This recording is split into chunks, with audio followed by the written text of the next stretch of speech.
Guys, പവിത്രം പുത്തൻ promo വിശേഷങ്ങളിലേക്ക് എല്ലാവർക്കും സ്വാഗതം. അപ്പം ഇന്ന് നമ്മുടെ വേദം നമ്മുടെ വിക്രത്തിന്റെ അടുത്ത് വന്ന് ഇങ്ങനെ പറയുക കേട്ടോ, നിങ്ങൾ ശ്രീനി സാറിന് വാക്ക് കൊടുത്തത് മാത്രം പാലിക്കാറുള്ളൂ, സ്വന്തം അമ്മയ്ക്ക് വാക്ക് കൊടുത്തൊന്നും പാലിക്കാറില്ല അല്ലേ?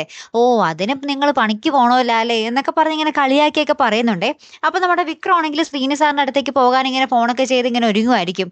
അപ്പം നമ്മുടെ വേദ പറയുന്നുണ്ട്, നിങ്ങളെ ഞാൻ വിടില്ല ശ്രീനി സാറിന്റെ അടുത്തേക്ക് എന്നൊക്കെ പറഞ്ഞിട്ട് വിക്രത്തിന്റെ കയ്യിൽ നിന്നും ബൈക്കിന്റെ താക്കോൽ ഇങ്ങനെ പിടിച്ച് മേടിക്കുന്നുണ്ട് കേട്ടോ. ശേഷം വിക്രം അത് മേടിക്കാൻ വേണ്ടി അങ്ങോട്ടും ഇങ്ങോട്ടും നമ്മുടെ വേദയും വിക്രവും തമ്മിൽ പിന്നെ ഒരു കയ്യാങ്കളി തന്നെ ആട്ടോ നമുക്ക് കാണുവാൻ സാധിക്കുന്നത്.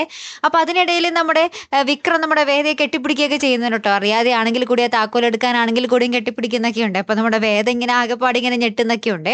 അങ്ങനത്തെ സീനുകളും ഉണ്ട് കേട്ടോ. അപ്പൊ ഏറ്റവും ഒടുവിൽ നമ്മുടെ വിക്രം എങ്ങനെയെങ്കിലുമൊക്കെ നമ്മുടെ താക്കോല് വേദയുടെ കയ്യിൽ നിന്നും എടുത്തിട്ട് ശ്രീനി സാറിന്റെ അടുത്തേക്ക് പോകുന്നുണ്ട്.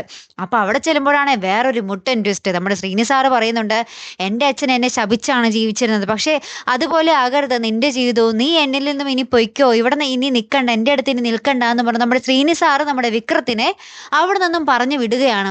ശ്രീനി സാറ് കുറച്ച് സങ്കടപ്പെട്ടൊക്കെയാണ് കണ്ണൊക്കെ നിറഞ്ഞായിട്ട് നമ്മുടെ വിക്രത്തിനെ അവിടെ നിന്നും പറഞ്ഞു വിടുന്നത്.